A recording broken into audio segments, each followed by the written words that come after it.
¿Qué tal? En esta ocasión vamos a platicar acerca del control de robots móviles. Este es un caso muy general. Lo que estamos viendo aquí en el gráfico que dice perturbaciones, actuadores, sensores. En este caso tenemos una visión general, tenemos entrada, salida, tenemos un proceso y que puede estar siendo sujeto de, por supuesto, control. ¿Sí? Entonces hay variables que se pueden controlar, variables que posiblemente no. Es un caso muy general. Hay sensores que miden cosas acerca del proceso. Puede ser que directamente permitan medir variables de estado, por ejemplo. O que midan salidas que están relacionadas por una expresión matemática con las variables de estado.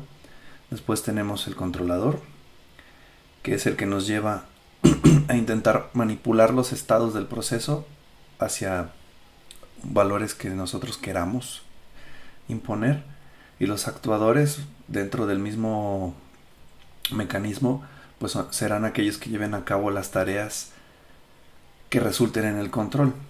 Sí. Un gráfico un poco más clásico es este.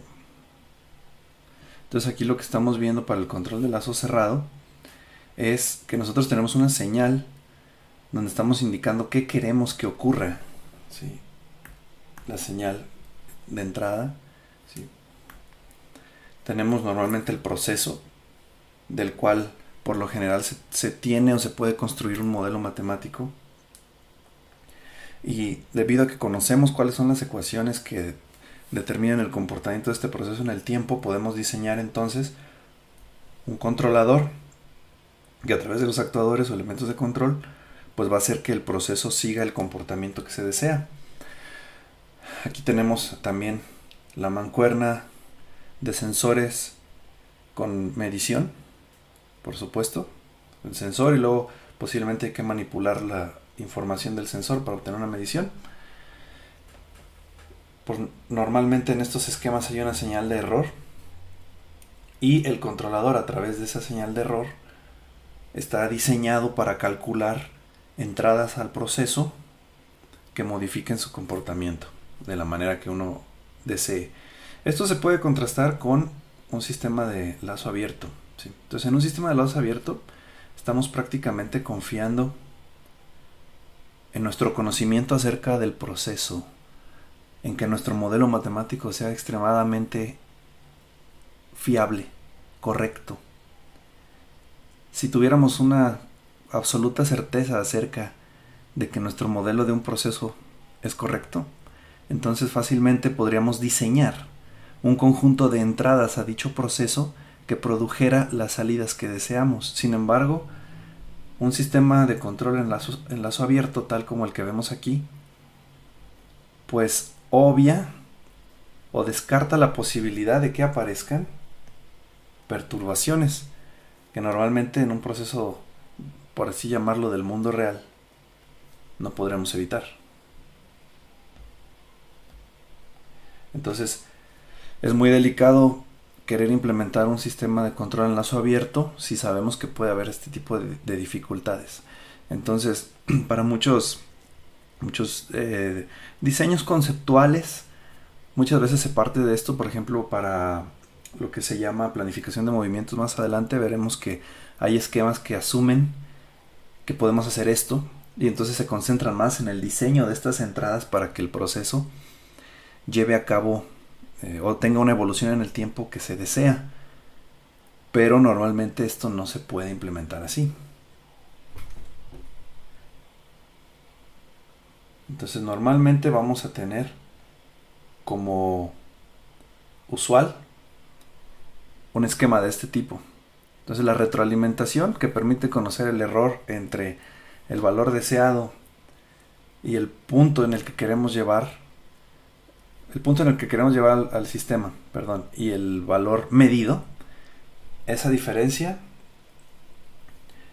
es la que nos hace que el control sea retroalimentado. ¿Sí?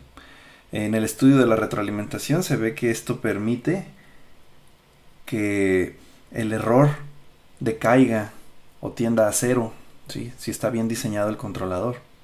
Entonces un error que tiende a cero significa que vamos a tener que el proceso tenga el comportamiento que nosotros estamos imponiendo sobre él. Aquí les voy a mostrar otro esquema que no se va a explicar por completo, pero es nada más para ilustrar que existen otras formas de hacer control. Aquí tenemos una arquitectura que se llama control anticipativo, o en inglés feed forward. Y aquí este controlador feed forward lleva combinado un controlador de retroalimentación o feedback. Y la idea es anticiparse a cuál sería la reacción del sistema que estamos nosotros controlando ante perturbaciones, ¿sí? Entonces, esas perturbaciones actuando sobre este controlador feed forward, que normalmente es el proceso mismo, como en espejo, entonces lo que nos estaría creando es una anticipación de cómo va a reaccionar y nos permitiría también corregirlo antes de que ocurra, ¿sí? Pero bueno, esta arquitectura solamente funciona bajo algunas suposiciones, ¿no? Vamos nosotros a concentrarnos entonces en el control retroalimentado para esta lección o este video. Bien, entonces en los videos que les encargué que revisaran, se habla de procesos en general que pueden ser modelados como sistemas de primero o segundo orden. Esto refiriéndose a ecuaciones diferenciales, si contienen primera o segunda derivada. Es un hecho bien sabido en control que una ecuación que contenga derivadas de múltiple orden, de orden 1, 2, 3, etc., a través de una manipulación se puede llevar a convertir una sola ecuación diferencial de orden n. Se pueden sacar múltiples ecuaciones diferenciales de primer orden, y eso también representa el sistema. Entonces, en general, es seguro asumir que tenemos una o varias ecuaciones diferenciales ordinarias de primer orden. Entonces, muchas ecuaciones diferenciales son de primer orden, y la intuición que vamos a manejar detrás de algunos controladores, sobre todo en este curso, es que pues busquemos que el error decaiga, ¿sí? Normalmente, casi todos los controladores están diseñados para que el sistema evolucione en el tiempo, de modo que el estado o estados, las variables que son de interés, tiendan a cero con el correr del tiempo. Este tender a cero se hace porque así es más fácil plantear las ecuaciones, y porque hacer que tienda a algo que no sea cero sino a un valor deseado es tan simple como hacer un cambio de coordenadas. Entonces, casi siempre cuando se hace el análisis de sistemas se busca pues que los estados tiendan a cero, porque sería como decir que el error tienda a cero. ¿Bien? Tenemos aquí un ejemplo de un sistema muy común, que es un sistema de primer orden, con una sola variable. Dice x punto igual a u. Entonces u es una entrada. Entonces están diciendo, podemos manipular directamente la derivada de x a través de nosotros asignar un valor, ¿sí? Entonces, ¿qué valor deberíamos asignar para que el estado x tienda a cero al crecer el tiempo? ¿Cómo hacemos esto?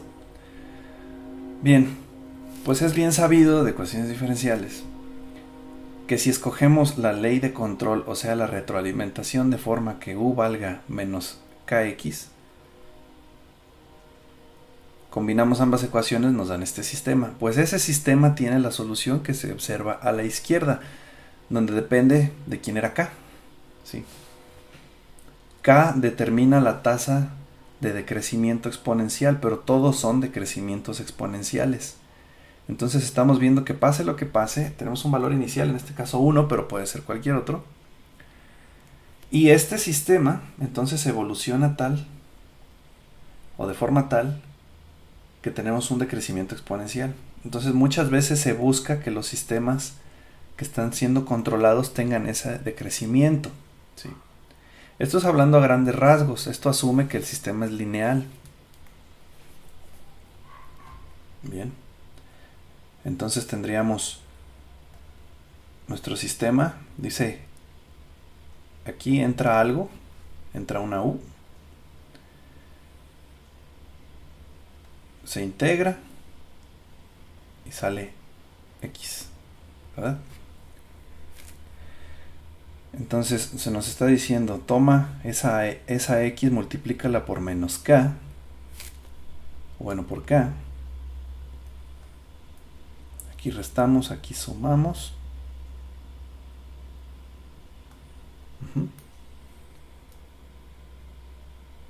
Aquí vamos a meter una señal de cero, por así decirlo.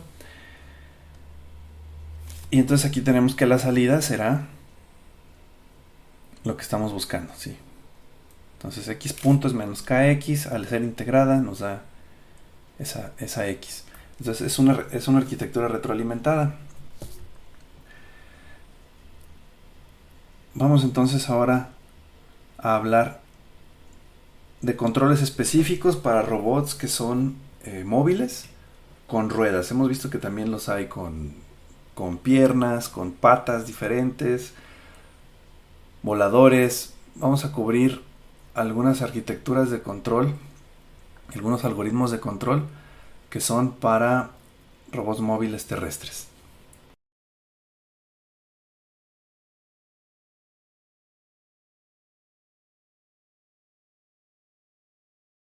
La tarea de regulación, o aquí en inglés set point, es llevar al sistema a un punto dado de su espacio de configuración.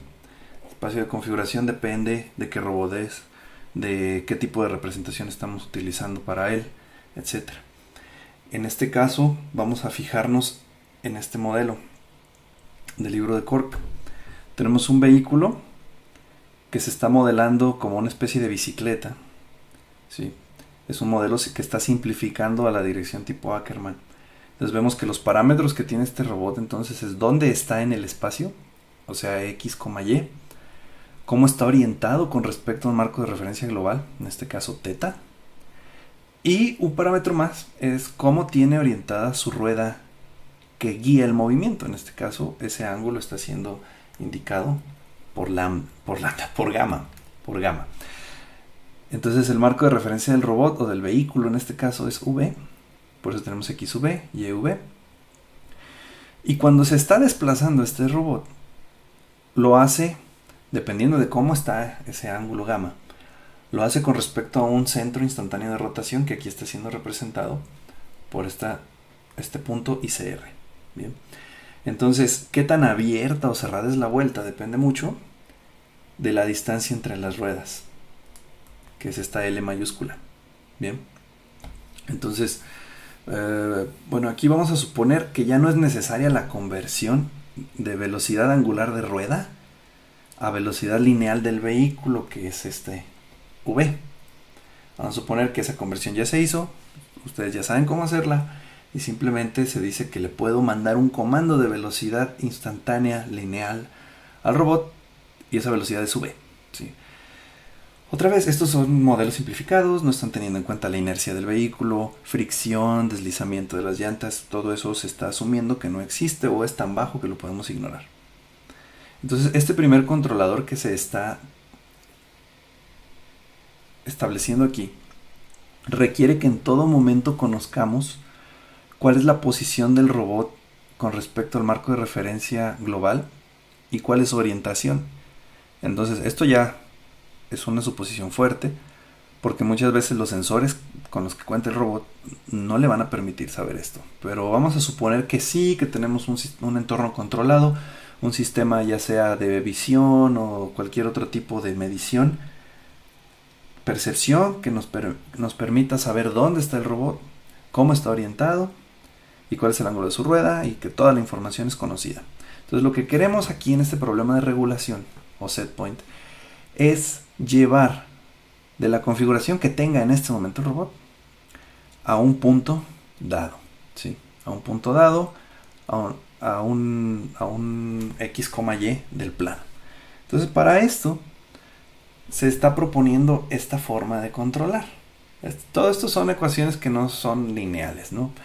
Entonces muchas cosas de control clásico no aplican aquí, pero otras sí. Por ejemplo, el hecho de que estos controles están buscando que el error entre la posición actual del robot y la posición deseada pues decrezca con el tiempo, disminuya, tienda a cero conforme t tiende a infinito.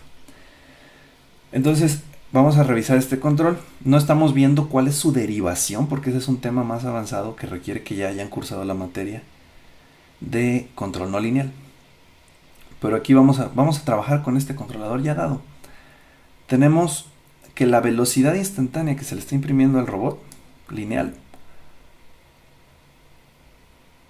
está dada por esta ecuación. Entonces es proporcional, y aquí es donde entra lo que vieron en los videos acerca de control, es proporcional a un error, que en este caso el error es cuánta distancia hay entre dónde está el robot y dónde quiero que esté. Entonces, dónde está el robot son x e y, a dónde lo quiero mandar son xd e yd. Entonces, esta es una cantidad que siempre va a ser positiva, es una distancia euclidiana. Entonces, le estamos diciendo al robot, entre más lejos estés de tu punto objetivo, llamémosle aquí xd y yd, entre más lejos estés de eso,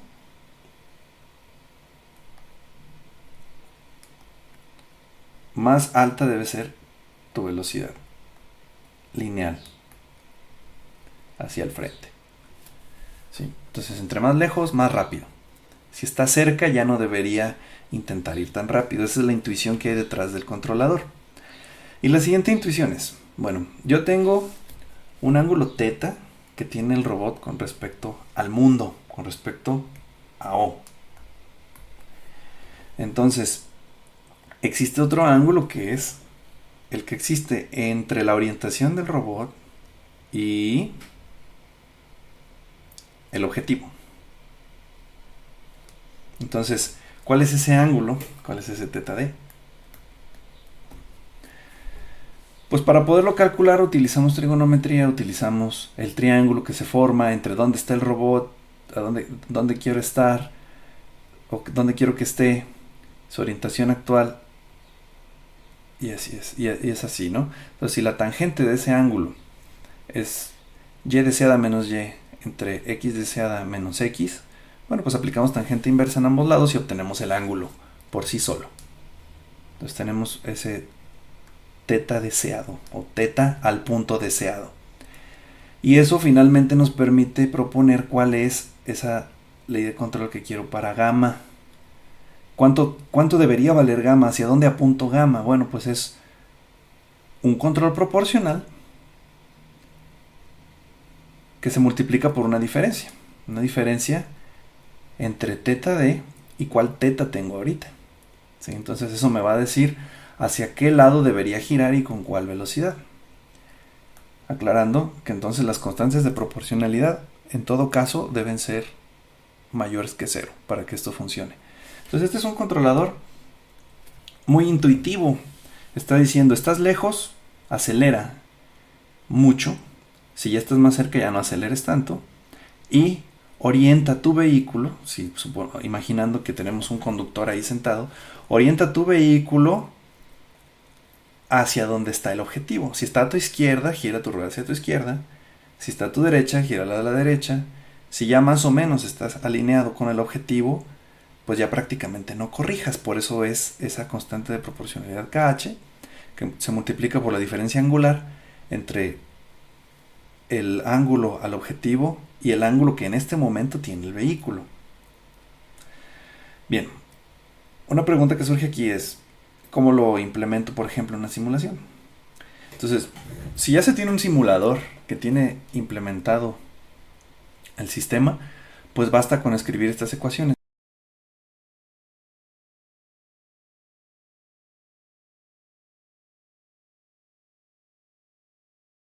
Vamos a utilizar el simulador Coppelia para probar uno de los controladores que están disponibles para robots móviles, en particular para un robot terrestre. Entonces aquí tengo abierto Coppelia Sim y tenemos un escenario nuevo, todavía está completamente vacío para poder hacer todo desde cero. Si nos vamos a el Visual Studio, tenemos abierto aquí un código de Python. Este lo pueden encontrar en el repositorio del curso. se llama Pioneer Set PT o Set Point, ¿no? Pioneer Set PT. Y aquí dice control de regulación para un robot Pioneer P3DX en Copelia Sim. Bien, entonces nos vamos a basar en este código. En unos segundos nos ponemos a revisarlo. Vamos a comenzar en Copelia Sim por cambiar el tamaño del piso a un tamaño un poco más grande. Vamos a ponerle, por ejemplo, 10 por 10 metros. Y vamos a agregar de los robots móviles, como íbamos adelantando, pues un robot P3DX.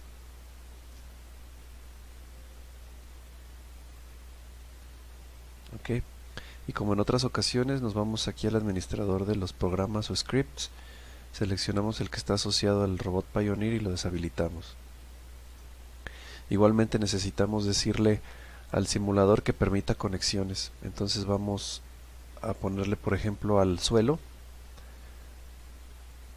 un script hijo multihilos.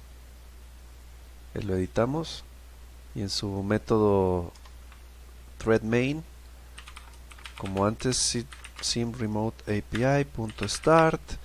Y aquí vamos a hacer una cosa diferente a otras ocasiones, que de todas maneras tal vez se los mencione en alguna sesión en vivo. Cuando estaba dando este curso hace un par de años, la única manera de iniciar la API remota era a través de sockets TCP. Entonces tenía uno que especificar un número de socket, bueno, un número de puerto para crear el socket. Y pues esto inducía un cierto retraso que se ha eliminado en versiones más recientes de VREP y ahora Copelia Sim, donde si están corriendo en la misma computadora el simulador y un programa que utilice la API remota, pueden recurrir al mecanismo de memoria compartida para la comunicación entre procesos en lugar de utilizar sockets, y es más rápido. Y si leemos la documentación, veremos que en estas últimas versiones, para utilizar la memoria compartida basta con especificar un número de puerto negativo. Entonces, al hacer esto, le estamos diciendo a Copelia Sim que permita que programas que están corriendo en la misma computadora utilicen memoria compartida para comunicarse. Yo en algunas pruebas que he hecho he notado que es hasta el doble de rápido utilizar memoria compartida en lugar de sockets. Pero si no, podríamos dejar un número de puerto como antes, 19.999, y utilizarlo de la misma manera que lo habíamos venido haciendo. Bien, entonces tenemos esta llamada Remote API Start. Y básicamente ya tenemos entonces un escenario donde podemos enviarle comandos al robot y nos va a obedecer. Ahora entonces podemos pasar al editor de código. Bien, entonces estos son nuestros encabezados estándar.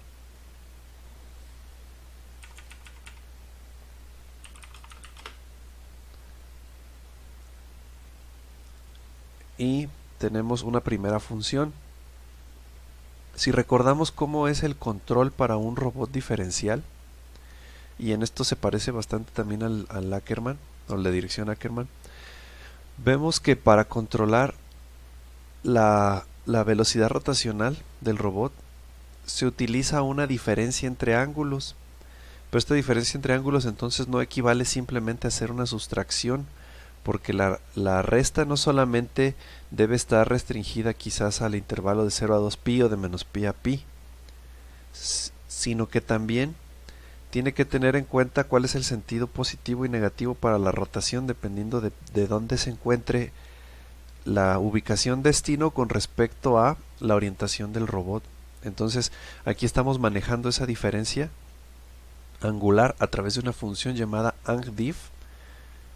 Le pasamos dos argumentos t1, t2 o θ1 y θ2 y nos va a calcular esta diferencia entre ángulos θ2 menos θ1, pero ya teniendo en cuenta que nos va a dar el signo correcto y nos va a dar la diferencia angular. Entonces si vemos, casi siempre vamos a tener una diferencia angular menor a pi, ¿ok? Y dependiendo de la dirección en la cual estamos queriendo hacer la rotación, va a ser en el sentido positivo o negativo. Entonces de trigonometría sale que la magnitud de esta diferencia angular, o sea, cuál es el ángulo más pequeño que hay entre dos vectores, la podemos obtener a través de esta operación con cosenos, ¿sí? Que proviene de la definición del producto punto. Mientras que el siguiente apartado, líneas 19 y 20, la dirección de la rotación, esto es, si hay que rotar en el sentido positivo o negativo, lo podemos conocer a partir del signo del producto cruz entre dos vectores. Sí, también es un hecho conocido de trigonometría, entonces pues ya lo utilizamos aquí. Por eso la función en su línea 21 nos regresa la magnitud del ángulo o de la diferencia angular que encontramos con las líneas 17 y 18, pero con el signo de la cantidad que estamos calculando en la línea 20. ¿Sí? Entonces ya esta diferencia angular nos va a sacar cuánto tenemos que rotar y en qué sentido. Lo demás es como en otros fragmentos de código que hemos visto. Cerramos toda simulación por si acaso había alguna en ejecución y utilizamos la conexión. Entonces lo único que es diferente ahora es, como les mostraba en Coppelia Sim hace unos segundos, ya no estoy poniendo un número de puertos, sino estoy poniendo el número -1, indicando que voy a utilizar el mecanismo de memoria compartida. Todo lo demás es igual que antes. Estamos haciendo todo lo de verificar si hicimos una conexión correcta. Aquí estamos encontrando identificadores de objetos para poderlos referenciar más adelante. Normalmente hemos estado haciendo referencia, por ejemplo, a los motores izquierdo y derecho para hacer que se mueva nuestro robot. Ahora tenemos una novedad en la línea 35. La novedad es que para el control yo requiero saber dónde está el robot, pues para conocer si ya llegó al destino o no a través del control.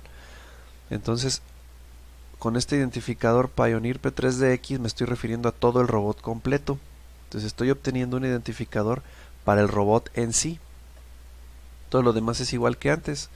Este código ya es familiar para nosotros. Estamos obteniendo identificadores para todos los sensores ultrasónicos.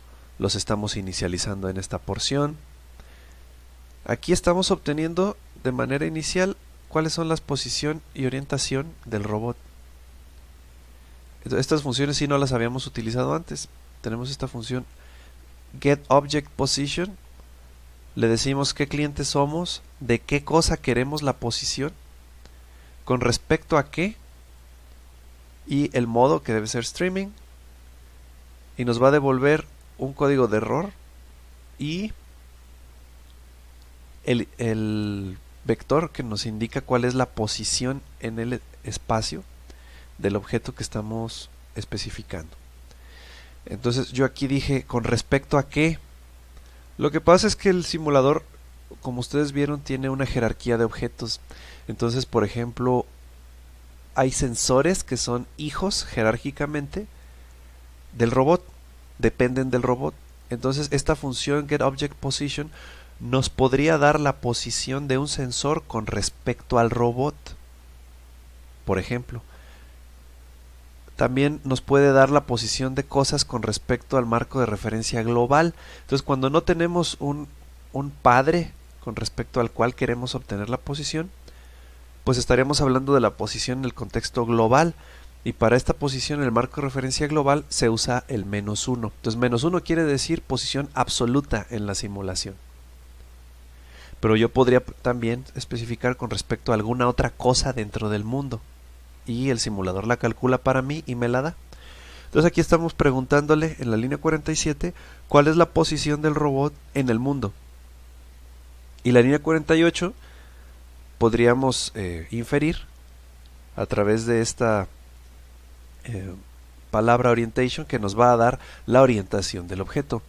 En este caso va a ser la orientación del robot con respecto al mundo, por eso es el -1, y nos lo devuelve también como un vector. Hay que aclarar entonces aquí que ObjectPosition nos va a devolver una lista de 3 elementos en esta variable que resalté, carpos, donde el primer elemento es la posición en X, el segundo en Y y la tercera en Z. Mientras que getObjectOrientation nos da la orientación, pero en ángulos de Euler.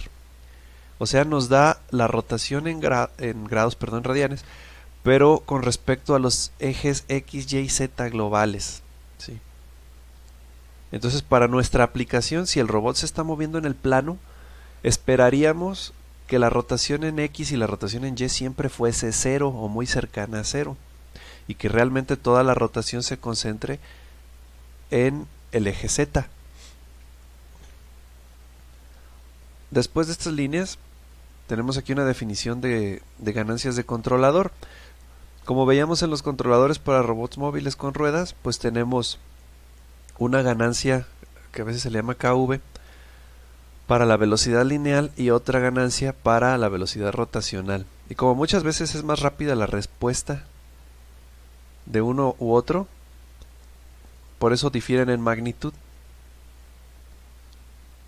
Luego en las líneas 54 y 56 tenemos el punto al cual queremos llevar el robot. Entonces nosotros podemos jugar con este valor y veremos en la simulación diferentes comportamientos. Vamos a ponerlo primero 2,2. Entonces vamos a intentar que el robot arranque en el origen y se dirija al punto 2,2 en el plano. Bien, luego tenemos otras definiciones. HD creo que al final no se usó. R y L son parámetros del robot, como ya habíamos visto, donde R es el radio de la llanta, de cada llanta, perdón, y L es la distancia entre los ejes de las llantas.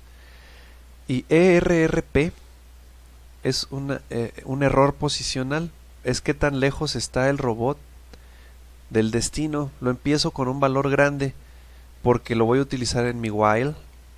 Mientras ejecute el controlador, voy a decir, mientras el error en posición sea mayor a 10 centímetros, sigue ejecutando el controlador.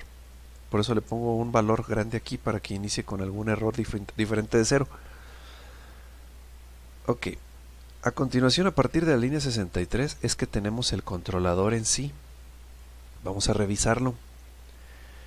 Como el controlador necesita conocer siempre la posición y la orientación del robot, entonces comenzamos por pedirle al simulador la posición y la orientación de nuestro robot antes de poder hacer cualquier otra cosa. ¿Sí? Igual que arriba, obtener la posición del robot con respecto al marco de referencia global y que me lo devuelva en CarPos, y la orientación que me la dé en CarRot. Bien. Aquí estamos calculando el error con respecto al destino. No es más que la distancia euclidiana entre dónde está el vehículo y dónde debería estar. A continuación, tenemos el ángulo hacia el destino. ¿Sí? Nosotros vimos que esto se calcula con una tangente inversa en las ecuaciones. No son más que las ecuaciones para calcular este ángulo deseado o esta teta d que veíamos en las ecuaciones. Luego, la línea 68 es ese error angular entre hacia dónde debería estar apuntando el robot para llegar hacia su destino y hacia dónde está apuntando en este momento, cuál es su orientación actual. Entonces observen cómo de toda la orientación con respecto a los ejes X, Y, Z, solo estoy usando la de Z, que es el componente 2. Entonces aquí calculo esa diferencia angular con la función angDiff que definí al inicio de este código. Aquí nada más estoy imprimiendo cuánto me falta para llegar al destino y cuál es el error angular también para apuntar hacia el destino. Entonces, si se fijan en el controlador, ya nada más faltaría para calcular cuáles son las velocidades lineal y angular deseadas. Ya nada más necesito multiplicar por una ganancia ERRP y por otra ganancia ERRH. Aquí están, líneas 79 y 80.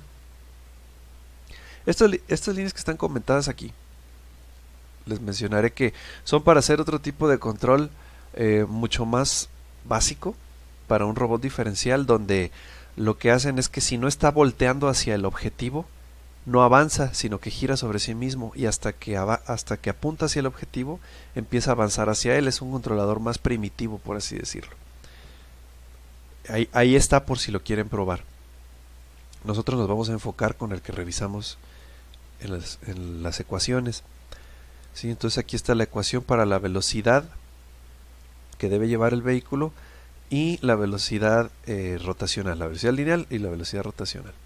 Entonces las componentes que ya calculé allá arriba, ERRP, ERRH, se están multiplicando por las ganancias que definí al principio, 0.5 y 2.5 en este caso. Líneas 83 y 84 nada más me están convirtiendo mis velocidades V y omega a cuál es la velocidad rotacional de cada llanta a la que equivalen, ¿sí? Con esas ecuaciones que ya en alguna tarea o actividad se las encargué. Y al final, estas líneas 85 y 86 simplemente le están mandando a los motores del robot las velocidades que acabo de calcular. Velocidad rueda izquierda, velocidad rueda derecha. Entonces el controlador realmente es sencillo, ¿sí? Calculo un error de qué tan lejos estoy del objetivo como robot. Otro error de qué tanto me falta girar para estar viendo hacia el objetivo. Multiplico ambas cosas por una ganancia y esas son las velocidades que le voy a enviar. Traducidas, claro, a velocidades rotacionales para cada llanta. Y ya las enviamos a los motores. Entonces ahí está el ciclo de retroalimentación. Preguntamos dónde y cómo está orientado el robot. Hacemos cálculos con esas mediciones. Y después de calcular nuestro control, se lo enviamos al robot. Y el efecto neto que deberíamos ver es que el robot avance de donde esté hacia el punto 2,2. Que es el que especificamos aquí arriba. Lo último es que durante 10 iteraciones le estoy mandando velocidad de 0 a los motores para que se pare y detengo la simulación. Es lo último que se está haciendo, ¿no? Entonces, justo ahora nada más vamos a seleccionar el robot y vamos a mandarlo al origen. Posición con respecto al mundo en X y Y, quiero que sea 0. Listo. Con orientación de 0, que creo que esa ya la tiene.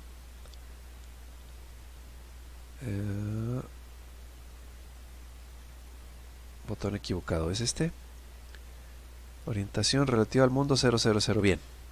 Entonces ya está alineado con el mundo en su origen y en su orientación. Entonces si lo vamos a mandar al punto 2,2, pues el punto 2,2, si cada cuadro de estos es de medio metro, pues está hasta acá. Vamos a ejecutar con tiempo real y arrancamos este código.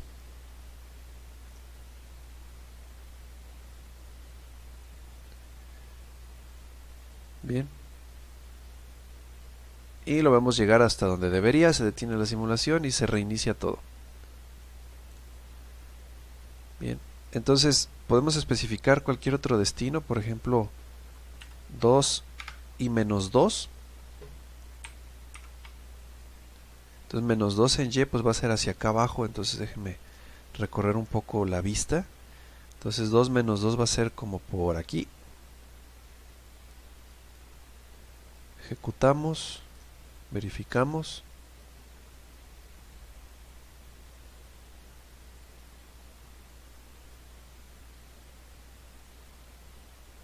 Y llega a su destino. Por ahí hubo algún error de cálculo, quizás mío, hay que revisar el código, por el cual como que quiso empezar a rotar con una dirección incorrecta, sin embargo pues llegó al objetivo. También podemos pedirle cosas más difíciles, por ejemplo una tarea que es un poco más compleja es mandarlo a un punto que está atrás del robot. Entonces comenzamos la ejecución, lanzamos nuestro script, pero vemos que funciona, ¿sí? Entonces este controlador en general va a funcionar para prácticamente cualquier punto. Claro, es un poco difícil predecir qué tan amplias va a dar las vueltas, porque este controlador no está intentando hacer ningún tipo de seguimiento de trayectoria, solamente está tratando de llegar al punto destino. Entonces si hubiera obstáculos, por ejemplo, no los está teniendo en cuenta. Si hubiera algunas partes por las que no debe pasar, tampoco lo tendría en cuenta. Simplemente este controlador considera que hay un mundo infinito, libre, y que le permitirá llegar a su destino al robot. Ahora, nosotros podemos modificar este código para meter una trayectoria generada y que el robot esté haciendo una especie de persecución de un punto móvil, o sea, que todo el tiempo, en lugar de que esté siguiendo o intentando llegar a X y Y, podemos decirle que este punto destino cambie con respecto al tiempo y lo arrancamos cerca del robot. Por ejemplo, le decimos primero ve exactamente hacia adelante de donde estás y luego le vamos jalando ese punto destino mientras transcurre el tiempo, y el robot pues va a ejecutar entonces un seguimiento de trayectoria. ¿Sí? Pero para eso tenemos que aplicar lo que sabemos de generación de trayectorias. Entonces, por ejemplo, ustedes pueden generar una trayectoria utilizando interpolación con curvas, por ejemplo, del tipo spline, y luego mandan al robot a perseguir ese punto móvil, y en esencia estarán haciendo que el robot se mueva a través de la trayectoria que ustedes decidan. Por último, nada más para ver alguna de las funcionalidades que tiene aquí el simulador nos permite hacer algunas gráficas. Si le ponemos aquí con clic derecho a añadir graph, vamos a ver cómo converge el controlador, hace que converja el sistema a lo que nosotros queremos. Entonces vamos a graficar, ahorita le puse que vaya a menos 2x y 0y, entonces por mantener no tan poblada la gráfica vamos a ponerle nada más que grafique la coordenada X del robot y su orientación. Entonces aquí en graph se crea un objeto dentro de la escena, podemos hacer doble clic para ver sus propiedades y le ponemos aquí add new data stream. ¿Qué queremos graficar? Voy a buscar aquí objeto, posición X absoluta. Y entonces ya me va a preguntar, bueno, ¿y de qué cosa quieres graficar su posición X absoluta? Del robot.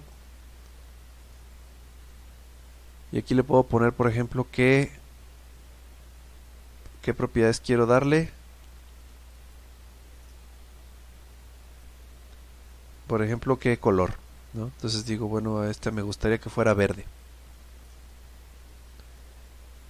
Luego otra gráfica, vamos a ponerle en este caso la orientación absoluta gamma, absolute gamma orientation del robot también. Nada más aquí va a haber un cierto detalle en esta gama, vamos a poner, si está bien que sea rojo, nada más un detalle es que la da en grados. Entonces si grafico ambas cosas en el mismo eje, no vamos a ver nada de la posición, porque la posición va a variar como 2 unidades, mientras que la orientación, como está en grados, pues va a variar como 180. Entonces vamos a multiplicar por un factor que reduzca. Vamos a multiplicar esa gráfica por 1 milésimo, yo creo, para que la máxima variación en la orientación sea de 0.18 por ahí y no nos ocupe toda la gráfica. Bien. Entonces al ejecutar deberíamos ver que empieza a graficar la posición y la orientación del robot. Ejecutamos controlador.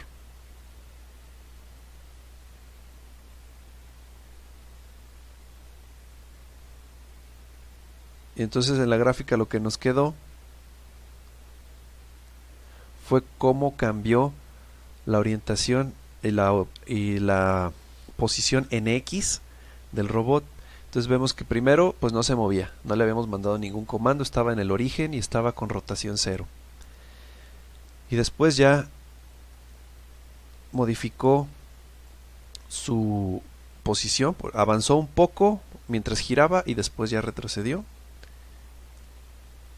Y se fue convergiendo de una manera aparentemente exponencial hasta menos 2 metros.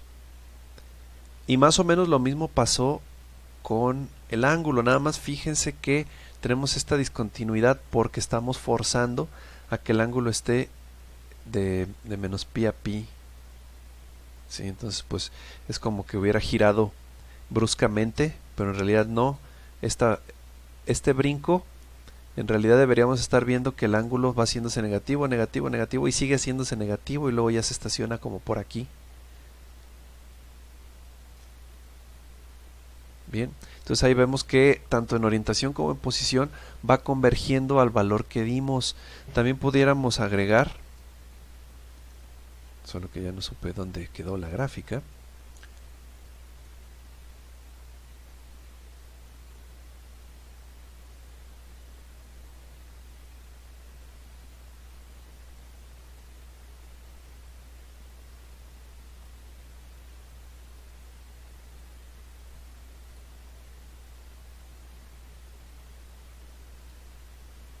Ok, aquí la tenemos de nuevo.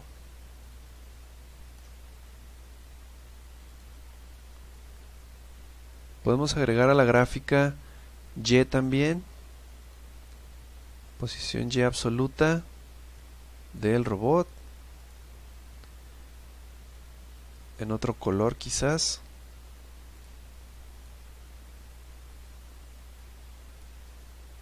Vamos a poner la blanca porque luego no se ve con el fondo negro. Blanca, está bien.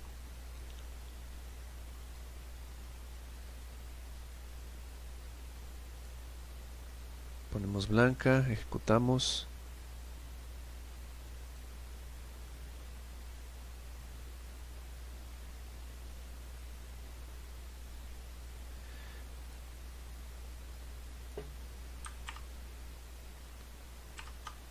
Y observamos entonces también convergencia en Y.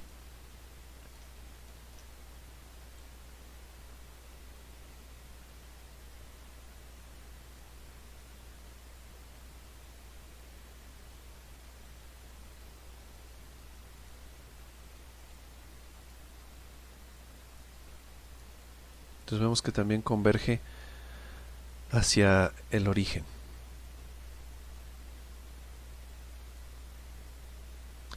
Bien, entonces lo que queda ahora es que quizás como actividad modifiquen este código y hagan que se ejecuten algunas otras tareas por parte del robot, pero entonces ya tenemos una manera de controlar al robot suponiendo que conocemos su orientación y posición todo el tiempo.